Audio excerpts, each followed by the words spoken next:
Hello everyone, I'm cjflanigan and I'm here to present my project analyzing the kinematics of a 5-bar 2 crank mechanism for serial manipulation. Excuse me, parallel manipulation. Sorry, I've been taking RB 501. So I'd just like to start by showing an example of what it can do. This is not mine, obviously.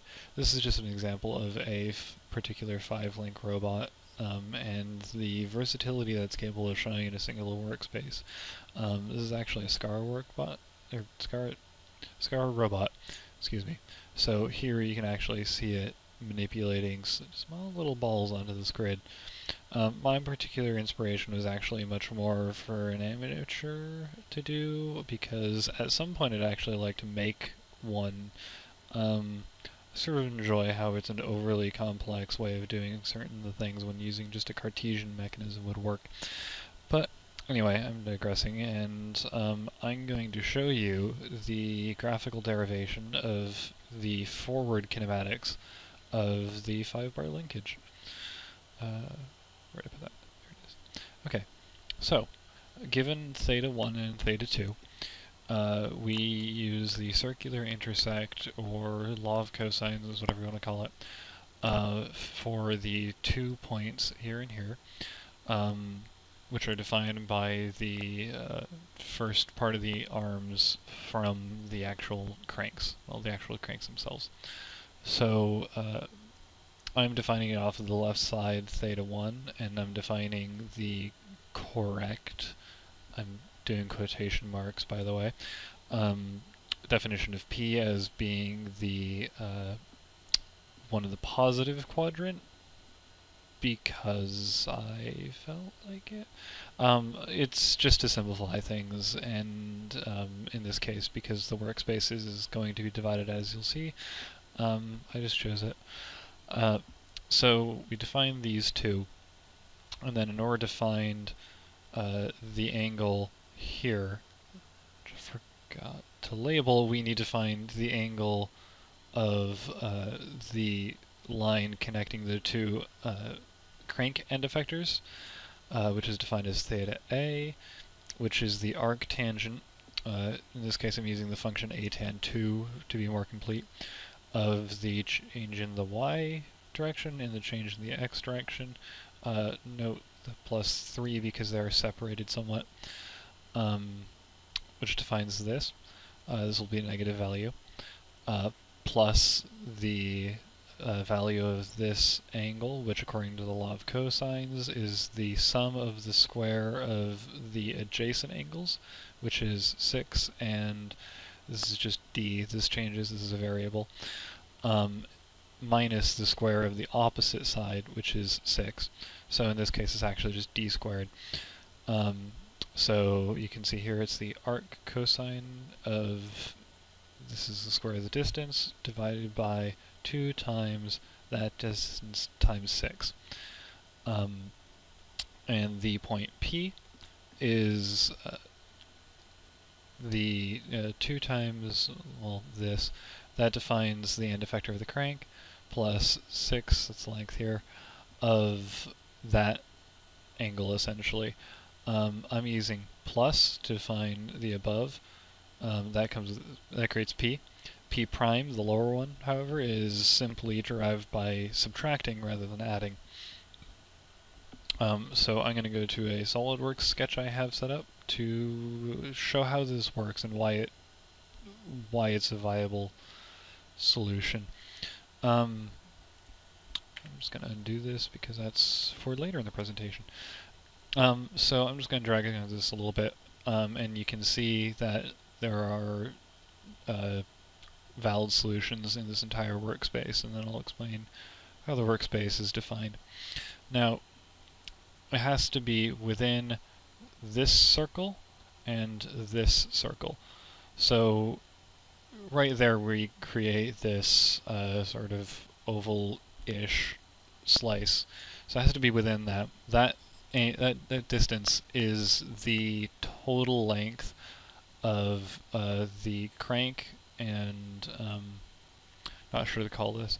I'm going to just say how the arm. So it's the total length here, so obviously you can't extend past that.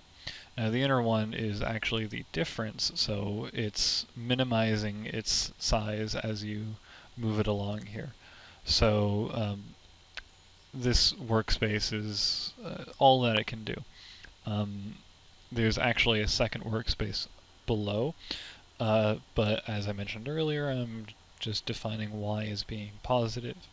Now, the reason that this workspace is shaped the way it is because I chose not to let it invert. You can see that if you were to either expand these circles, then you could create a workspace such that it can move on the outside of one of these two circles, or if you're to shrink one of these two circles, you can move one that could, or you can create one that could actually move vertically through it. I didn't want to create something that could be inverted. I wanted to create something that had, well, fewer valid solutions. And in fact, speaking of valid solutions, this is a very good way to show that there is not only a valid solution for everything in the workspace, so you can drag it along, you can even move it to those points, and you can see that they both have to be lined up. They actually have to be collinear in some way at each point. But anyway, excuse me, it's showing not only that there is a valid solution, but that there is two sets of valid solutions. The elbows of the arms can either be out or in. So I am, again, somewhat arbitrarily choosing to keep the elbows out. Now, in an actual dynamic control program, you would look at how it would behave in terms of acceleration and speed with elbows out or in, not both necessarily. One could be in, one could be out. And you would want to choose the one that used the least energy or accelerated the least or some combination. It optimizes for something, but for this purpose we're just using one alone. Now I have a MATLAB script prepared for the forward kinematics of a specific position where theta 1 is equal to pi over 2, so it's vertical, and theta 2 is equal to 0, so it's horizontal. So we'll run that script, it will give us an answer, and then we'll go into SolidWorks to see if the actual graphical solution agrees, and that will act as a proof that the math works, at least in the one case. So we run this, and we come up with p is equal to x is 2.057 and y is 5.229. I'm saying that because the accuracy on my measurements is set to 3 decimal points. And, oh, I have to actually set these, pardon. Vertical, horizontal. And now we measure. Scared myself there for a little bit. The answer was wrong and I'd done it before. 2.057. 2.057, 5.229, 5.229. Alright, there we go. So, that shows that the forward kinematics works in at least one case. I'll be including that MATLAB script as well as the other two that I'm going to show you with the report, and as well as SolidWorks file, so you can play around if you want to check other values. Actually, I'll change this so that, well, these are here. I'll change this one so that x and y can be defined. Now, the inverse position kinematics are shown in this drawing right here, which also shows that for any given position, there are two inverted, equally valid solutions, but again, that I'm just arbitrarily choosing to go the elbows out because. So, we start in the opposite direction, really. We have the x and y value of p and the x and y values of these points, as well as the lengths of the arms. So the way we need to derive this is, again, using the triangle formula. And in order to do that, we need to calculate the triangle side lengths. So P1, the left side, is equal to this here, and P2 is the same. The only difference being that one is plus 3, one's minus 3, because they're on opposite sides. Then there are actually 4 theta values to deal with. First of all, let's focus on the left side. Theta 1, that we want to actually use, is the sum of theta A, which is the angle of P1, the line created by the left joint and the end effector point, and theta B, which is the angle at the the angle at the crank shaft of the triangle created by the crankshaft, the crank effector, and the end effector, which is, oops, up here. So, theta A is equal to the arctangent of, well, the atan 2, this is the same as the last one, of the y position and the x position, or the difference rather. And then theta B, so right here, is again the arc cosine of P1 squared plus 2 squared minus 6 squared over 2 times P1 times 2. The value for theta 2, or the theta 2 side, the second side, is similar.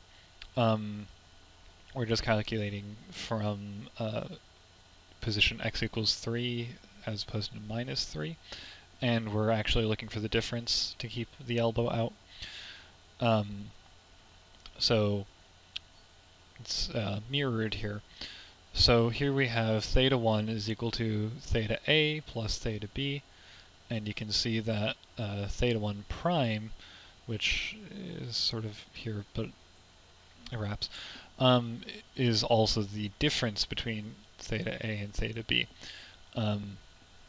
Similarly, the length of theta 2 prime is the sum of theta C and theta D.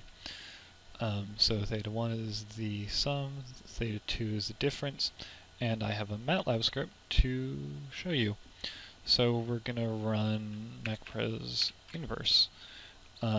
This is placing the end effector at a point x, xy is 1, 0. So it clears everything, and it goes through the exact calculations I just showed you, and it tells us that theta 1 is equal to 2.057, and theta 2 is equal to, excuse me, I need to unsuppress these, those are the position values. Here we go. Theta 1 is equal to 2.356, and theta 2 is equal to negative 0.272, really. So let's go back to SolidWorks, and then let's define the x position as being 1, and the y position as being 4. And then we'll measure the angles and see how they stack up. So, let's take this here. This angle is 2.36 radians. We were told 2.3562. That's a rounding error, so that's correct. Correct enough at least. And then we measure this and this. We get 0.27. This is negative 0.27. SolidWorks is measuring the direction of the angle, just the magnitude. So this is just below here. So this is actually a negative angle. So that's also correct. So we can be very happy and pleased with ourselves about that. I know I am. So that's a simple example of how it works for an individual point. Now, in a control system, you could simply, for each point. You could take whatever path you want to use, break it up into a series of points, and then just PID, this is the lazy solution, PID so that it goes to one to the other, to the other, to the other, to the other, for every pair of theta values. Excuse me. However, I am also driving the omega and alpha values, the first and second derivative of the equations, sorry, for the inverse in order to do path planning, because the other way you can do path planning is using a parametric equation where you plug in a function relative to t in place of x and y positions. Then you would need to solve for the dynamics of this system, but we're not doing that, at least not right now. So let's run 5bar.m, and that will define the constants, L1 and L2, and psi1 and psi2, and then it goes through and calculates theta1 and theta2, as well as their primes. Then it calculates the omega values by differentiating theta with relation to time, and then substituting the diff x of t and diff y of t with xd, yd, those are the primes. And then because of the arc cosine, there's actually imaginary and real components. Because x and y will always be real and not complex, in order to simplify, we substitute in omega 1 through omega 2 prime the imaginary values of x, y, x prime, y prime for 0, and x, y, x prime, y prime for x, y, x prime, y prime, the real components of. I could have left the real components of because it's just real, but this is sort of just simplifying it for readability, essentially, and so that differentiation works a little better. Calculating the alpha values, the second derivative of the thetas, is essentially the same. Differentiate it with respect to time, and then substitute the derivatives of position, the x and y position specifically, with symbols, excuse me, symbols representing them. So here we can see theta 1 is equal to the arc cosine in the way that we defined it, plus the arc tangent in the way that we defined it last time, as well as the derivative of that with relation to time, omega 1, which is quite a bit larger, actually. Let's see if we can make that a little bit easier to read.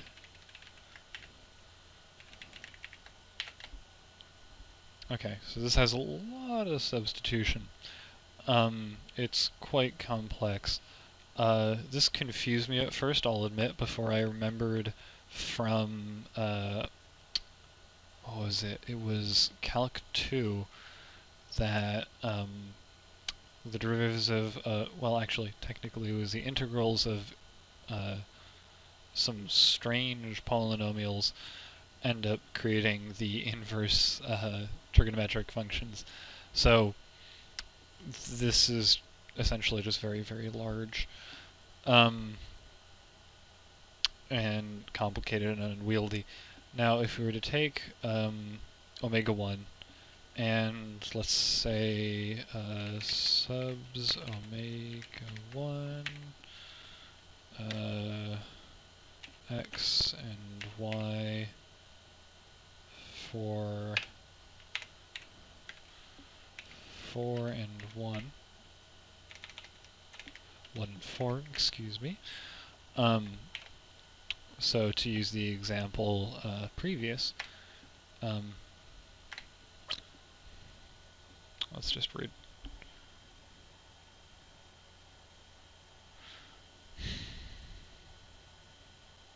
Oh. Did that just a little bit wrong.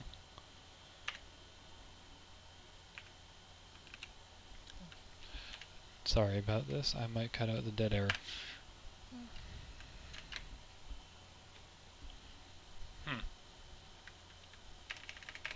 Well, I found myself a mystery, ladies and gentlemen. Probably just the one gentleman, really. Ah, there we go. Subs, answer, y was 4. Yeah, there we go. And then pretty of VPA of answer, so it gives us VPA answer. Let's give it, actually let's just give it 3 digits to work with. So here you can actually already see that's just incredibly simple. It mostly actually just looks really complicated because it's just an extremely large term. Let's see if we can simplify it a bit. There you go. Good one. Yeah, there's just so much going on. Similarly with alpha 1, we have all of these terms. Look at all these terms. So if we try simplifying alpha, or substituting alpha 1 with x equals that, and y equals that, VP answer of 3, we still have, quite a bit, but it's all there. It's all there. Don't know why there's no, oh, yeah. So, essentially, this is a very large, complex, complex system of equations you have to solve for alpha 1 and alpha 2, or actually any combination of alpha 1 or alpha 2, or alpha 1 and alpha 1 prime. I'm so sorry. Alpha 1 or alpha 1 prime and alpha 2 or alpha 2 prime, making sure that you use the corresponding omega and theta values for it. So that's my presentation.